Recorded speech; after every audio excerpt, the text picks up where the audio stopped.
پشاور جیسے سانحات ہمارا دشمن کرنے کی ناکام کوششیں کر رہا ہے، لیکن یہاں ہماری بحیثیت قوم یہ ذمہ داری بنتی ہے۔ السلام علیکم۔ روس یوکرین میڈیا میں آج کل صرف یہی چل رہا ہے۔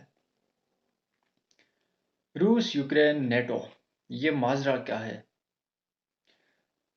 یوکرین کو ماضی میں روس نے بھی اور نیٹو نے بھی پیشکش کی کہ آپ اپنے جو نیوکلیئر ایسٹس ہیں ان کو فریز کر دیں، ہم آپ کے ملک کے تحفظ کو یقینی بنائیں گے۔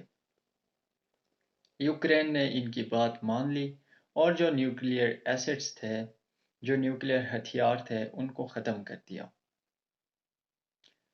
یوکرین کے اندر دو قسم کے لوگ پائے جاتے ہیں، ایک وہ جو روس کے حق میں ہیں اور دوسرے وہ لوگ جو نیٹو اور امریکہ کے حق میں ہیں۔ جو امریکہ اور نیٹو کے حق میں ہیں وہ لوگ کہتے ہیں کہ ہمیں اپنے ملک کو نیٹو کا ایک رکن ملک بنانا چاہیے، ہونا چاہیے اور ہے بھی، جبکہ روس اس بات کو نہیں مانتا اور روس اس کو اپنی سالمیت کے لیے خطرہ قرار دے رہا ہے۔ روس سمجھتا ہے کہ اگر یوکرین نیٹو کے ساتھ شامل ہو گیا تو امریکہ بآسانی روس کو دونوں طرف سے گھیر لے گا، اسی لیے روس نے یہ فیصلہ کیا کہ وہ یوکرین پر حملہ کر دے گا۔ اب جہاں نیٹو اور امریکہ نے یوکرین کو یہ یقین دہانی کروائی کہ ہم آپ کے جو تحفظ ہے اس کو یقینی بنائیں گے، ہم آپ کو تحفظ فراہم کریں گے، جیسے ابھی امریکہ، سعودی عرب اور دیگر اس قسم کے ممالک کو بھی سیکیورٹی فراہم کر رہا ہے، بالکل ویسے ہی یوکرین ان کی باتوں میں آ گیا۔ اب حال ہی میں جو اپنے جو پارلیمنٹ سے غالباً بائیڈن صاحب خطاب کر رہے تھے، اس کو میں نے سنا۔ اس میں انہوں نے رشین پریزیڈنٹ کو کہا وہ ایک جابر حکمران ہیں اور قابض ہیں وغیرہ وغیرہ، اس قسم کے الفاظ سے ان کو نوازے، لیکن اور ساتھ یہ بھی کہا کہ ہم فائنینشیل ایڈ جو ہے وہ یوکرین کو دیں گے اور ہم یوکرین کے ساتھ کھڑے ہیں وغیرہ وغیرہ، لیکن اس کا ہرگز یہ مطلب نہیں ہے کہ ہم اپنے فوجی یوکرین بھیجیں روس کے خلاف لڑنے کے لیے۔ اس کا مطلب یہ ہوا کہ امریکہ نے صاف طور پر انکار کر دیا کہ وہ اپنے فوجی یوکرین بھیجے گا لڑنے کے لیے۔ اب اگر یوکرین اپنے نیوکلیئر ایسٹس کو ختم نہ کرتا تو شاید آج بازی کچھ اور ہو سکتی تھی۔ یوکرین ایک بہت کافی ڈیولپڈ کنٹری ہے، ترقی یافتہ ملک ہے، لیکن آج دیکھیں روس یوکرین کے اندر گھس چکا ہے، بہت سارے لوگ جانیں جا چکی ہیں، مر چکے ہیں، لیکن کیا ہو رہا ہے یوکرین میں؟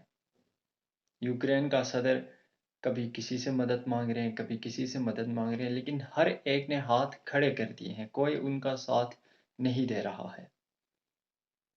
اب وہ بیچارہ سوائے انتظار کیا اور کچھ بھی نہیں کر سکتا، جبکہ یورپ کے لیڈرز اس وقت یہ دعائیں مانگ رہے ہیں کہ کوئی ایسا حادثہ ہو جائے کہ پوٹن اپنے آپ ہی مارا جائے یا کوئی اسے مار دے، ان کے یہ بیانات آ رہے ہیں، لیکن وہ یوکرین میں اپنی فوجیں کسی صورت بھیجنے کے لیے تیار نہیں ہیں۔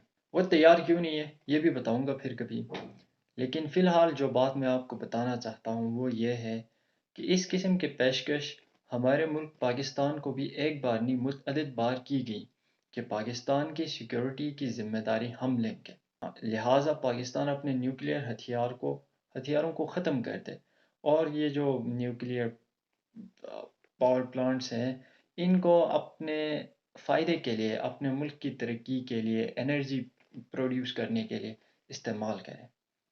لیکن جیسے کہ عام طور پر ایک نیریٹو بلڈ اپ کیا جاتا ہے ورلڈ وائڈ کہ پاکستان کے اندر پاکستان کے پولیٹکس کے اندر اسٹیبلشمنٹ کا بہت گہرا کردار ہے، اسٹیبلشمنٹ جو ہے وہ پاکستانی پولیٹکس کے اندر انوالوڈ رہتی ہے، وہ ڈسٹرب کر رہی ہوتی ہے، پولیٹیکل ایشوز میں اپنی ٹانگ اڑاتی ہے، اس قسم کی باتیں کرتے ہیں۔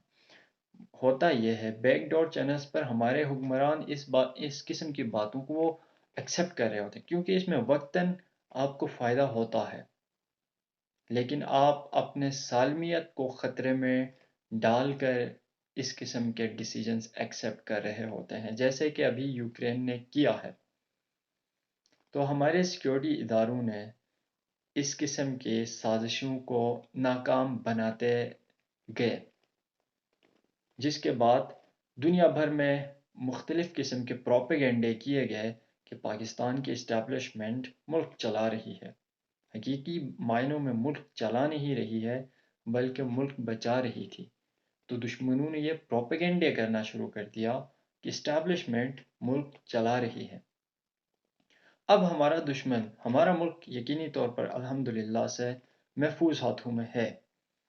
اب ہمارا دشمن ہمارے نیوکلیئر ہتھیاروں کو ختم تو نہیں کر سکا، لیکن وہ پشاور جیسے حملے کر کے ہمارے ملک کو ختم کرنا چاہتا ہے، کمزور کرنا چاہتا ہے ہر سطح پر۔ یہ ہم سب کی ذمہ داری بنتی ہے کہ ہم سب ایک دوسروں کے جو جذبات ہیں ان کی قدر کریں، آیا وہ مذہبی ہوں، قومی ہوں، علاقائی ہوں، جو بھی ہوں۔ ہم ایک دوسروں کے جذبات کو ٹھیس نہ پہنچائیں، بلکہ ایک دوسروں کے ساتھ ایک میچول کوآپریشن پیدا کر کے چلیں۔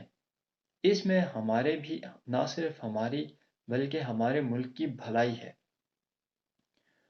پشاور جیسے سانحات ہمارا دشمن کرنے کی ناکام کوششیں کر رہا ہے۔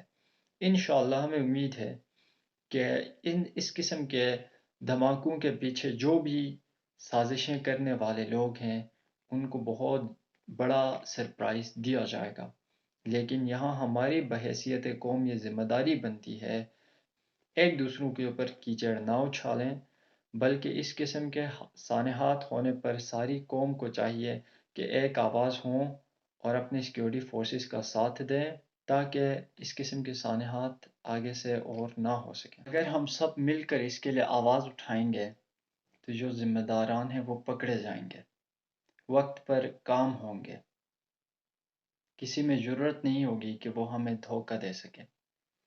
لیکن اگر ہم سب تقسیم ہوتے رہیں گے تو پھر ہمیں کیش کیا جائے گا وقتاً فوقتاً،